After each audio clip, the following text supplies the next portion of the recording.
Painted painless learning. જય Hind. Standard 12ના આપણે conjunction જોઈ રહ્યા હતા અને પાર્ટ 1ના સેશનની અંદર જો તમે અટેન્ડ કરેલું હોય આખો તો ટોટલ ઘણા બધા કન્જક્શન છે એ આપણે જોઈ ગયેલા છીએ પાર્ટ 1ની અંદર. આજે પાર્ટ 2ની અંદર જે બાકીના કન્જક્શન છે એના કોન્સેપ્ટ સમજવાના છે અને એ હદ સુધી સમજવાના છે કે એક્ઝામિનેશનની અંદર સર કોઈ પણ જાતનો ક્વેશ્ચન પૂછે, ક્યાંય પણથી પૂછે અને ગમે એવો ટ્વિસ્ટ કરે, આપણને એ ઇઝી લાગે અને આપણે એને ઇઝીલી સોલ્વ કરી શકીએ. તો લાસ્ટ સેશનની અંદર જો તમે હાજર ન હોય તો સૌથી પહેલાં તો એ સેશન જોઈ આવો, કેમ કે એની અંદર જોરદાર અને જબરદસ્ત છે એ આપણે વાર્તાલાપ કર્યો છે, ડાયરો કર્યો છે અને એવી સમજણ સાથે સમજ્યા છીએ. આ હા હા હા તો આપણે જોઈ લઈએ છીએ એકવાર કે ધો અલધો આપણે જોયું હતું લાસ્ટમાં છે. એની પછી આપણે શું જોયું? બટ યે સ્ટીલ જોયું, ઇફ અનલેસ જોયું છે, ધો અલધો હારવાર ઇવન ધો ઇવન ઇફ જોયું હતું, વેન અથવા વાઇલ છે, આઈધર ઓર અને નાઈધર નોર જોયું, before after, otherwise or else, since અને ફોર. તો લાસ્ટ એટલા આપણે કન્જક્શન છે એ સોલ્વ કરી ગયેલા છીએ. આની પછીના જે નેક્સ્ટ છે એ પાર્ટ 2 એટલે કે આજનો વિડીયો સેશન જે તમે જુઓ છો ત્યાંથી આપણે કન્ટિન્યુ કરીએ છીએ. તો આજનું સૌથી પહેલું કન્જક્શન આપણા માટે છે સો અથવા ધેરફોર. ભઈલા, ઓ બેન, ઓ ભાઈ, ઓ પ્રભુ, પૂરેપૂરું ધ્યાન આ વિડીયો લેક્ચરની અંદર હોવું જોઈએ. એનું રીઝન કયું કન્જક્શન છે એ એક્ઝામની અંદર ઓપ્શનમાં આપી દે છે, આપણને ખ્યાલ નથી. તો દર મિનિટે દર 2 મિનિટે એક એક કન્જક્શન નાના કમ્પ્લીટ થતા જાય છે. એમાંથી જો તમે જરી કંઈ ચૂકી ગયા, અટાઈ જઈએ તો એવું ન થાય એટલા માટે પૂરેપૂરું ધ્યાન. અહીંયા દોસ્ત પૂરેપૂરું એટલે 100% થાય, આમાં 98-99% ન હાલે. તો બી 100% ફોકસ્ડ હિયર. સ્ટાર્ટ કરીએ છીએ કે જે સો અથવા ધેરફોર એનો મતલબ એમ થાય સર એટલે કે શું થાય એટલે કે. અને જો સાથોસાથ આપણે લખતા જતા હોય, સમજતા જતા હોય અને તમારે નોટ્સ બનાવવી હોય તો એ તો બેસ્ટ છે કે સર એક સો ધેરફોર સમજ્યા, વિડીયો પોઝ કર્યો, ધેન લખ્યું, પછી વિડીયો પાછો કન્ટિન્યુ, પાછું સમજ્યા, વિડીયો પોઝ કર્યો, લખ્યું, પાછું કન્ટિન્યુ. આ કરો તો બેસ્ટ છે કે સાથોસાથ યાદ રહેતું જાય અને જ્યારે રિવિઝન કરવું છે ત્યારે તમે કરી શકો અને એક્ઝામમાં કામ આવે. હે ને? શીખીએ છીએ સો અથવા ધેરફોરનો મતલબ થાય સર એટલે કે. સમજવાનો પ્રયત્ન કરજો. તેથી એવો પણ મતલબ થાય. એક સેન્ટેન્સ છે અહીંયા હું સિમ્પલ એવું લખું કે આઈ વર્ક હાર્ડ, હું સખત મહેનત કરું છું, સો આઈ ગેટ ગુડ રિઝલ્ટ, કે જેથી મારે છે એ સારું રિઝલ્ટ આવે. I work hard so I get good result, એટલા માટે હું સારું રિઝલ્ટ મેળવીશ. એક સેન્ટેન્સ છે હું અહીંયા એમ લખું છું કે હી રન્સ ફાસ્ટ. હું હી રન્સ ફાસ્ટની બદલે એમ લખું કે he is running fast. He is running fast, કે તે ઝડપથી દોડી રહ્યો છે. So he will win the race, એ છે રેસ જીતી જશે. સેન્ટેન્સ ધ્યાનથી વાંચો. હી ઇઝ રનિંગ ફાસ્ટ, તે ઝડપથી દોડી રહ્યો છે. So he will win the race, તેથી એ રેસ છે જીતી જશે. ખ્યાલ આવે છે? ટૂંકમાં જ્યારે આપણે તેથી લખવું છે અથવા તો એટલે કે લખવું છે ત્યારે એની સેન્સમાં સો અથવા ધેરફોર વાપરવાનું. આ બંને શબ્દ પરિણામ દેખાડે. શું દેખાડે? રિઝલ્ટ દેખાડે. તો જ્યારે રિઝલ્ટ દર્શાવતું એક સેન્ટેન્સ હોય અને એક સેન્ટેન્સ રીઝન એટલે કે કારણ દર્શાવતું હોય ત્યારે જો આપણે રિઝલ્ટને હાઇલાઇટ કરવું છે તો આપણે સો અથવા ધેરફોર નામના કન્જક્શનનો યુઝ કરશું. ક્લિયર છે? આગળના કન્જક્શન તરફ જઈએ એ પહેલાં એકાદું સેન્ટેન્સ હજી સમજી લો એટલે મગજમાં ક્લિયર થાય. જો આ બંનેમાં ન સમજાણું હોય તો આ સેન્ટેન્સમાં ધ્યાન આપો. એકદમ મગજમાં માખણની જેમ વાક્ય ઉતરવું જોઈએ. હે ને? એક સેન્ટેન્સ છે અહીંયા હું એમ લખું કે શી કેન આપણે નથી લખતા નકર પાછું એને હું એમ લખું કે શી રીડ્સ વેલ, તે ખૂબ સારી રીતના વાંચે છે. પછી એક સેન્ટેન્સ પૂર્ણ વિરામ કરીને એક્ઝામમાં જેમ પૂછે છે આપણે એમ લખીએ she will get good marks, એને સારા માર્ક્સ આવશે. હવે સમજો, જ્યારે એક્ઝામમાં આવું ક્વેશ્ચન પૂછાય અને ઓપ્શનની અંદર 3 ઓપ્શન હોય કે એન્ડ, બટ કે સો અથવા તો ધેરફોર કાંઈ પણ હોય. તો આની અંદર જુઓ, શી રીડ્સ વેલ, તે સરસ રીતના વાંચે છે. And she will get good marks, અને એને સારા માર્ક આવશે. બટ પણ એને સારા માર્ક આવશે. કે સો, કે જેથી એને સારા માર્ક આવશે. તે ખૂબ સરસ વાંચે છે, તેથી એને સારા માર્ક આવશે. તો તેથી ને એન્ડ નો કહેવાય, બટ નો કહેવાય, સર સો કહેવાય. તો સિમ્પલી આયા પૂર્ણ વિરામને બદલે તમે આન્સરમાં સો અથવા ધેરફોર હોય એ લગાડી દો એટલે 1 માર્ક આવે. આપણો આન્સર આમ આપણે લખવાનો કે શી રીડ્સ વેલ, તે સરસ વાંચે છે, so she will get good marks, એને સારા માર્ક્સ આવશે. ક્લિયર થાય છે? તો જ્યારે આપણે એટલે કે અથવા તેથીની સેન્સમાં બે સેન્ટેન્સને જોડવા છે તો આપણે સો અથવા ધેરફોર નામના ઓપ્શનનો યુઝ કરશું. ક્લિયર છે? નેક્સ્ટ કન્જંક્શન તરફ જઈએ આપણે તો એની પછીનું છે ઇફ અથવા વેધર. બે કન્જંક્શન છે એ આમ શરત દેખાડે, પણ એ ઇફ અથવા અનલેસ વાળી શરત જે આપણે જોઈ ગયા છીએ આગળ પાર્ટ 1 નો સેશન તમે જોયો હોય ને તો તમને ખ્યાલ હશે કે ઇફ અથવા અનલેસ છે શરત એટલે કે કન્ડિશન દેખાડે, અને કન્ડિશનની સેન્સમાં ઇફ અથવા અનલેસ કઈ રીતે વપરાય, ઇફ પોઝિટિવમાં અને અનલેસ નેગેટિવમાં. પણ અહીંયા જે ઇફ આપેલું છે એ શરતની સેન્સમાં નથી, અહીંયા ઇનડાયરેક્ટ સ્પીચ જે આવે છે એમાં જે ઇફ અથવા વેધર આવે છે એની વાત છે. હું તમને એમ કહું કે she asked them if they were okay. તો અહીંયા છે એ ઇનડાયરેક્ટ સ્પીચનું વાક્ય આપેલું છે. કેનું વાક્ય આપેલું છે? ઇનડાયરેક્ટ સ્પીચનું. સર કેમ તમને ખબર પડે? સરને એમ ખબર પડે કેમ કે આ સેન્ટેન્સની અંદર બંને જે કરતા છે તો એ કરતા આપણી અહીંયા વાત નથી થતી, અહીંયા કોકની વાત કોઈક કરે છે. તમે જુઓ, શી આસ્ક્ડ ધેમ, તેણે તેઓને પૂછ્યું કે ઇફ જો ધેવર ઓકે, કે જો ભાઈ તમે બરાબર તો છો ને, એમ બરાબર તો હતા ને. તો અહીંયા છે ઇનડાયરેક્ટ સ્પીચનું સેન્ટેન્સ છે. અહીંયા ઇફને બદલે ઓપ્શનમાં જો વેધર પણ આપેલું હોય તો તમે વેધર પણ ટીક કરી શકો. ટૂંકમાં ઇનડાયરેક્ટ સ્પીચનું સેન્ટેન્સ તમને આવું દેખાય કે શી આસ્ક્ડ ધેમ પૂર્ણ વિરામ ધે વર ઓકે પછી પાછું પૂર્ણ વિરામ. તો એ બંનેને જોડવા માટે ઇફ અથવા અનલેસ નામના કન્જક્શનનો યુઝ તમે કરી શકો. ઇનડાયરેક્ટ સ્પીચનો એક મસ્ત મજાનો સેશન આપણી યુટ્યુબ ચેનલ ઉપર ઓલરેડી અવેલેબલ છે. સ્ટાન્ડર્ડ 12 એના ઇનડાયરેક્ટ સ્પીચમાં તમે જાશો, મતલબ ઇંગ્લિશના સેશનમાં પ્લેલિસ્ટમાં એની અંદર મળી જશે. એ સેશન જોવો ને એટલે ઇનડાયરેક્ટ સ્પીચના બધા કન્જક્શન અને રિપોર્ટિંગ વર્બ એટલે કે આરવી ને બધું એકદમ દિમાગ ખુલી જશે. પછી આ વસ્તુ ઇઝી લાગશે. ડન છે? આગળ વધીએ છીએ. ઇફ અથવા વેધર સેમ ટુ સેમ છે અહીંયા. ત્યારબાદનું કન્જક્શન છે આપણું સો ધેટ. સો ધેટ નો મતલબ શું થાય ખબર છે? કે જેથી કરીને, કે જેઠિયા નહીં, કે જેઠી નહીં, કે જેથી, હા, કે જેથી કરીને, આવું છે એ સો ધેટ નો મતલબ થાય.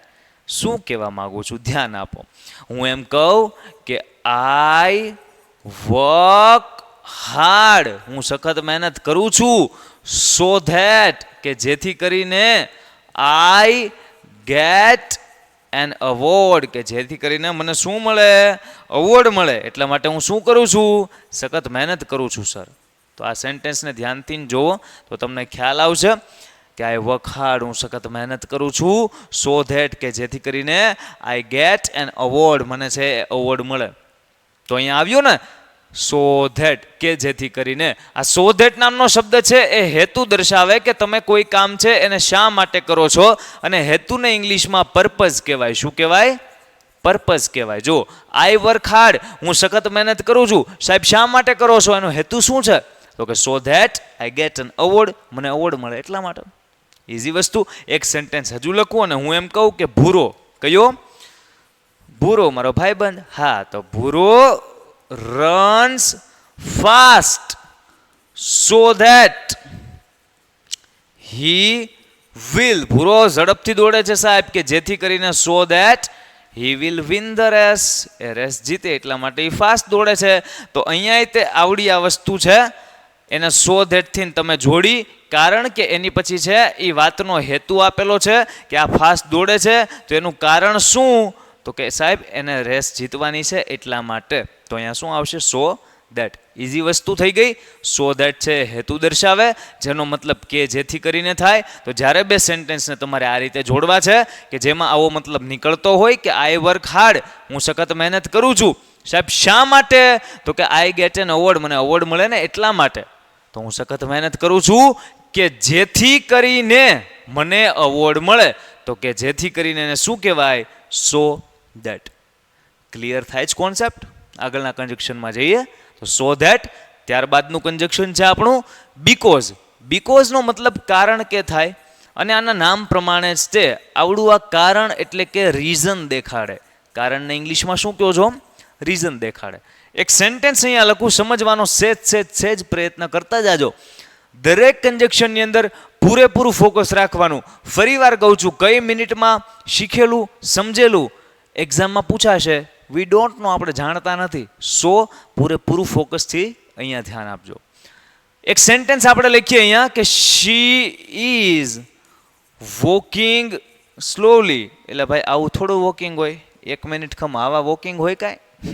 હા, તો શી ઇઝ વોકિંગ સ્લોલી, તે ધીમે ચાલી રહ્યા છે. બીકોઝ, કારણ કે શી હેઝ અ ફૂટ એક, એમને પગમાં દુખે છે. શું થાય છે? પગમાં દુખે છે, એટલે ધીમે ચાલી રહ્યા છે. તો અહીંયા તમે જુઓ, શી ઇઝ વોકિંગ સ્લોલી, તે ધીમે ચાલી રહ્યા છે કારણ કે, બીકોઝ શી હેઝ અ ફૂટ એક, એમને પગ દુખે છે. ક્લિયર થાય છે? તો જ્યારે તમારે કારણ કે એવું બોલવું છે કોઈ સેન્ટેન્સને જોડતી વખતે, ત્યારે આપણે શું યુઝ કરશું? બીકોઝનો યુઝ કરશું. હજી એકાદું સેન્ટેન્સ લઈએ એટલે મગજમાં હજી સેજ ઉતરે. હું એમ કહું કે they are writing a letter, તેઓ પત્ર લખી રહ્યા છે. બીકોઝ, કારણ કે they have to submit it to collector, એમને કલેક્ટરને છે એ પત્ર આપવાનો છે, એટલે એ પત્ર લખી રહ્યા છે. જુઓ, they are writing a letter, તેઓ પત્ર લખી રહ્યા છે. સાહેબ શા માટે લખી રહ્યા છે? તો કે કારણ કે, because they have to submit it to a collector, એને કલેક્ટરને આપવાનો છે એટલા માટે. તો વાત મગજમાં ઉતરે છે. જ્યારે આપણે કારણ કેની સેન્સથી કોઈ સેન્ટેન્સને જોડવું છે, ત્યારે બીકોઝ નામના કન્જક્શનથી આપેલા 2 વાક્ય છે અને આપણે જોડવાનો પ્રયત્ન કરશું. વધી આગળના કન્જક્શનની અંદર જુઓ, સાંભળો, અત્યાર સુધીમાં તમે કેટલું જોયું ખબર છે? આજના સેશનની વાત કરીએ આપણે ખાસ કરીને, તો સૌથી પહેલાં સો અથવા ધેરફોર જોયું. આની પહેલાંના સેશન સુધી તમે સીન્સ અને ફોર સુધી જોઈ ગયા હતા. આજના સેશનની અંદર સો અથવા ધેરફોર સૌથી પહેલાં જોયું, જેનો મતલબ એટલે કે અથવા તો તેથી થતો. આપણે એના એક્ઝામ્પલ દ્વારા એને સમજ્યું. જો તમારે ફરીવાર સમજવું હોય તો 5-10 મિનિટનો વિડીયો સેશન ફરીવાર પાછળ લઈ જાઓ. એકવાર શાંતિથી 1x 2x જેટલી સ્પીડ 1.5x તમે કરીને જોઈ શકો છો. સ્પીડમાં પાછા અહીંયા આવી જાઓ, મગજમાં એકદમ વાત એકદમ ક્લિયર થઈ જાય, પછી પાછા અહીંયાથી કન્ટિન્યુ કરો. હે ને? તો સો ધેરફોર જોયું, પછી ઇફ અથવા વેધર જોયું, ત્યારબાદ છે આપણે શું જોયું? સો ધેટ, બીકોઝ, અને હવે આગળ જોઈએ છીએ અનટિલ. સમજવાનો પ્રયત્ન કરજો. અનટિલ છે એ શું કહે છે? અનટિલ છે એ એમ કહે છે, સર આ કંઈક કહેવા દે તો આપણે કહીએ. જો આવી બધી ટેકનિકલ એરર્સ છે એ આવતી રહે. જસ્ટ સેકન્ડ, કિધર ગયા ભાઈ, કિધર ગયા? એક જ મિનિટ. હા ને, આમાં ટેકનિકલ એરર આવી બધી આવતી રહે ભાઈ. તો ત્યારબાદનું કન્જક્શન છે આપણું અનટિલ. અનટિલનો મતલબ શું થશે સર? તો કે ત્યાં સુધી અથવા જ્યાં સુધી. જો જ્યાં સુધી ત્યાં સુધી એવું જ્યારે બોલવું છે ત્યારે આપણે કેનો યુઝ કરશું? જ્યાં સુધી ત્યાં સુધીમાં ટીલ અથવા અનટિલ. મતલબ એવો થાય કે વેઇટ હિયર, રાહ જોવો. વેઇટ હિયર, અહીંયા રાહ જોવો. અનટિલ આઈ કમ બેક, હું જ્યાં સુધી પાછો ના આવું ત્યાં સુધી અહીંયા રાહ જોવો. તો એ ટીલ અથવા અનટિલ કહેવાય. બેયનો મતલબ સેમ ટુ સેમ થાય. એક છે એ ટીલ અને એક છે until. Wait here until I come back અથવા તો ટીલ આઈ કમ બેક, હું અહીંયા ના આવું ત્યાં સુધી અહીંયા રાહ જોવો. એવું કહેવાય છે કે અનટિલ છે એ નેગેટિવ સેન્સમાં હોય અને ટીલ છે પોઝિટિવ સેન્સમાં હોય, પણ ઓપ્શનમાં ટીલ અથવા અનટિલ બેમાંથી જે આપેલું હોય એ તમે લખી શકો છો. તો wait here till I come back, until I come back. આગળ વધીએ એ પહેલાં એક સેન્ટેન્સ હજુ લઈ લઈએ એક્ઝામ્પલ માટે. હું તમને એમ કહું કે કીપ ક્વાઇટ, શાંતિ રાખજો. ટીલ અથવા તો અનટિલ, કાંઈ પણ લખો, ટીલ અથવા અનટિલ. જો ટીલ લખો છો તો TILL, જો અનટિલ લખો છો તો ખાલી એક L. તો કીપ ક્વાઇટ, અનટિલ અથવા ટીલ યોર ટીચર કમ, તમારા સાહેબ ન આવે ત્યાં સુધી તમે શાંતિ રાખો. વાત પૂરી. ટૂંકમાં જ્યાં સુધી ત્યાં સુધી એવું જ્યારે જ્યારે આપણે કેવું છે ત્યારે ટીલ અથવા અનટિલ નામના કન્જક્શનનો છે એ આપણે યુઝ કરશું. આગળ વધીએ છીએ. ટીલ અને અનટિલ થોડુંક નાનકડું કન્જક્શન હતો. બધા નાના નાના જ કન્જક્શન છે ભાઈ, 2 મિનિટમાં બધા કમ્પ્લીટ થતા જાય. પણ દરેક કન્જક્શન છે એ મગજમાં એક હારવાર ક્લિયર હોય તો જ આપણે એક્ઝામમાં કોઈ પણ ક્વેશ્ચન છે એને સોલ્વ કરી શકીએ. હે ને? આગળ વધીએ છીએ તો ત્યારબાદનું કન્જક્શન ખબર પડે છે એન્ડ, આપણું બધાનું ફેવરિટ. હલો, એકદમ ઇઝી. પણ આની અંદર તમને એક બે વસ્તુ નવી જાણવા મળશે. તમે જુઓ, એન્ડ એટલે નોર્મલી આપણે શું બોલતા હોઈએ તો કે સર એન્ડ એટલે અને થાય. વાત સાચી છે, આમાં 1% વાત ખોટી નથી, પણ એક્સ્ટ્રા જે સમજવાનું છે એમાં ધ્યાન આપજો. એક સેન્ટેન્સ અહીંયા હું એવું લખું કે Rohan and Rohit is playing football, કે રોહન અને રોહિત છે એ ફૂટબોલ રમી રહ્યા છે. તો આ સેન્ટેન્સની અંદર તમે કાંઈક નોટિસ કરજો. હું એક સેન્ટેન્સ અહીંયા એવું લખું કે Rohan and Amitabh is riding a bicycle. આ સેન્ટેન્સની અંદર કાંઈક છે, એ વસ્તુ તમે નોટિસ કરજો. હવે જે સેન્ટેન્સ લખું એમાં કાંઈક અલગ હશે, એ તમે ધ્યાનથી ને જોશો એટલે તમને ખ્યાલ પડતો જ હશે, અને દરેકે દરેક વાક્ય તમારું મગજ છે એ ખુલતું જ હશે, હે ને? તો એક સેન્ટેન્સ એવું લખું કે જેઠાલાલ, ભાઈ Jethalal is reading a newspaper. છાપું વાંચી રહ્યા છે ભાઈ, જેઠા કાકા છાપું વાંચી રહ્યા છે. એન્ડ ઈટિંગ જલેબી ફાફડા, અને જલેબી ફાફડા ખાઈ રહ્યા છે. ટૂંકમાં જલેબી ફાફડા ખાતા ખાતા છાપું વાંચી રહ્યા છે. કોણ? જેઠાભાઈ. ત્યારબાદનું એક એક્ઝામ્પલ છે, હું એવું લખું કે Shyam, Tapu, Goli and Pinku are playing cricket. હવે આ બધા વાક્યને ધ્યાનથી જોવો તો એન્ડના જે કાંઈ પણ કોન્સેપ્ટ છે ને એ તમારા મગજમાં એકદમ ક્લિયર થાય. સૌથી પહેલા વાક્યની અંદર રોહન અને રોહિત છે એ ફૂટબોલ રમે છે. એનો મતલબ સર તો કે બે વ્યક્તિ છે એ કોઈ એક કામને કરે છે. રોહન અને રોહિત બંને શું કરે છે? ફૂટબોલ રમે છે. તો રોહન એન્ડ રોહિત ઇઝ નહીં, રોહન એન્ડ રોહિત આર. અહીંયા ઇઝ નહીં, અહીંયા આર. તો રોહન એન્ડ અમિતાભભાઈ આર રાઇડિંગ અ બાઇસિકલ. બંને સાયકલ રાઇડિંગ એટલે કે ચલાવી રહ્યા છે. તો અહીંયા તે બે નામ છે, બે વ્યક્તિ છે, એ કોઈ એક કામ કરી રહ્યા છે. બે જણા હોય તો આર આવે ને ભાઈ, ઇઝ નો આવે. ત્યારબાદ આ સેન્ટેન્સમાં એક નવી વસ્તુ, અહીંયા જેમ એન્ડનો યુઝ થયો, અહીંયા જેમ એન્ડનો યુઝ થયો, સેમ આ સેન્ટેન્સમાં પણ એન્ડનો જ યુઝ થયો, પરંતુ વાક્યમાં એક જ વ્યક્તિ છે. તમે ધ્યાનથી જુઓ, જેઠાલાલ એક જ વ્યક્તિ છે, પણ એ જેઠાલાલ બે કામ કરી રહ્યો છે. Jethalal is reading a newspaper, અને જેઠાલાલ જ છે એ જલેબી ફાફડા ખાય છે. તો Jethalal is reading a newspaper and eating jalebi fafda. તો જ્યારે એક વ્યક્તિ બે કામ કરે ત્યારે એન્ડનો યુઝ થાય, બે વ્યક્તિ સેમ કામ કરે ત્યારે એન્ડનો યુઝ થાય, અને જ્યારે 3, 4, 5 વ્યક્તિ કોઈ એક કામ કરતા હોય ને તો એ જોડવા માટે તે એન્ડનો યુઝ થાય. તમે જુઓ, Shyam, Tapu, Goli and Pinku are playing cricket. આ ચારે ચાર જણા ક્રિકેટ રમે છે. સમજાય છે? એટલે મગજમાં એવું ફિક્સ નહીં બેહાડવાનું કે સાહેબ બે વાક્યને જોડે ને એને તે કન્જક્શન કહેવાય.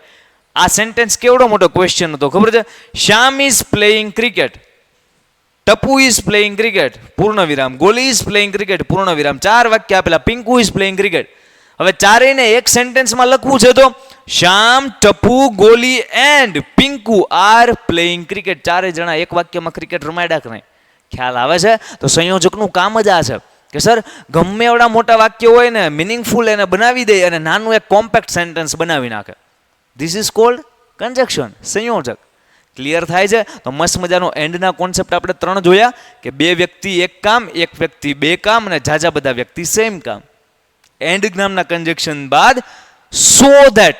આ સો ધેટ નો મતલબ કેવો થાય ખબર છે? હું અહીંયા એમ કહું કે હી ઇઝ સો પુઅર, તે એટલો ગરીબ છે that he can not buy a Ferrari, કે જેનાથી એ ફરારી છે એ ખરીદી શકે એમ નથી. ફરારી નામની કાર મોંઘી આવે કદાચ, હે ને? તો હી સો પુઅર, સાહેબ તે એટલો ગરીબ છે કે જેથી that he can not buy a Ferrari. તો જ્યારે આ પ્રકારના વાક્ય હોય કે જેની અંદર એડજેક્ટિવને જોડવાના હોય અને એનું છે રિઝલ્ટ પણ આપવાનું હોય કે સર એ ગરીબ છે એટલા માટે એ આ વસ્તુ નહીં કરી, કે સાહેબ એ નબળો છે એટલા માટે આ એક્ઝામ ક્રેક નહીં કરી શકે.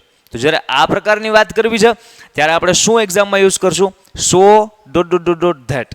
ખાલી સો ધેટ નહીં, સો ધેટ. ખ્યાલ આવે છે? તો સો ધેટ નામનું કન્જક્શન છે, ઇઝી છે. હું એમ કહું કે he is too weak, he is too weak. હવે આ વીક છે ને એ એડજેક્ટિવ છે, અહીંયા વિશેષણ છે. એની પહેલા તમે અહીંયા ધ્યાનથી જુઓ તો મેં ટુ નામનો શબ્દ વાપરો. ટુ નો વાપરવો હોય કેમ કે ઓપ્શનમાં આપણને ટુ ધેટ એવું નથી આપતા. હકીકતમાં સો એટલે ટુ જ થાય. બે થોડુંક સેમ છે, પણ આપણને એક્ઝામમાં સો ધેટ આપે ને એટલા માટે અહીંયા ટુ ને બદલે આપણે સો એઝ્યુમ કરીએ. તો he is so weak that he can not lift this bag. એ એટલો બધો નબળો છે ને કે આવડું આ બેગ તે ઉપાડી શકશે નહીં. તો આની અંદર જુઓ તમે, હી ઇઝ સો વીક, એટલો બધો નબળો છે that he can not lift this bag. આ બેગને ઉપાડી શકશે ના જી. તો અહીંયા સો ધેટ નો આ પ્રમાણે યુઝ થશે, જે તમારા મગજમાં રાખવાનું છે. આજના સેશનની અંદર આપણે જે કાંઈ પણ કન્જક્શન જોયા પાર્ટ 2 ની અંદર બહુ અગત્યના હતા. તમને ખ્યાલ ન હોય તો તમે લાસ્ટ 20 મિનિટથી જે કન્જક્શન સમજી રહ્યા છો આની પહેલાના સેશન એટલે કે પાર્ટ 1 કન્જક્શનનો તમે જોયેલો છે. બે સેશન જો એકદમ મસ્ત અટેન્ડ કરેલા છે, સાથોસાથ નોટ્સ બનાવતા ગયા હશો તો એક્ઝામમાં બહુ મસ્ત કડાના માર્ક આવશે.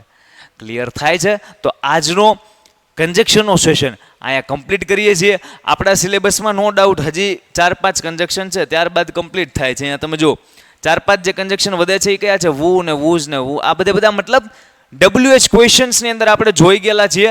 જો તમે WH ક્વેશ્ચન્સનો વિડીયો આપણા યુટ્યુબ ચેનલ ઉપર અપલોડ થયેલો છે એ નથી જોયો તો એ જોઈ આવજો. એટલે આ બધી વસ્તુ છે એ તમારે ત્યાં ક્લિયર થઈ જશે. એટલે કન્જક્શન અહીંયા કમ્પ્લીટ થાય છે. તો મળીએ છીએ નેક્સ્ટ એપિસોડમાં. ત્યાં સુધી તમે મસ્ત મજાની મહેનત કરતા રહ્યો. તમારો રિવ્યૂ કમેન્ટમાં આપો, તમને વિડીયો સેશન કેવો લાગે છે, હેલ્પફુલ રહ્યો કે કેમ. તમારા મિત્રો સાથે શેર કરવો હોય તો કરો, હે ને. મળીએ છીએ નેક્સ્ટ એપિસોડમાં. જય હિન્દ. Painted Painless Learning.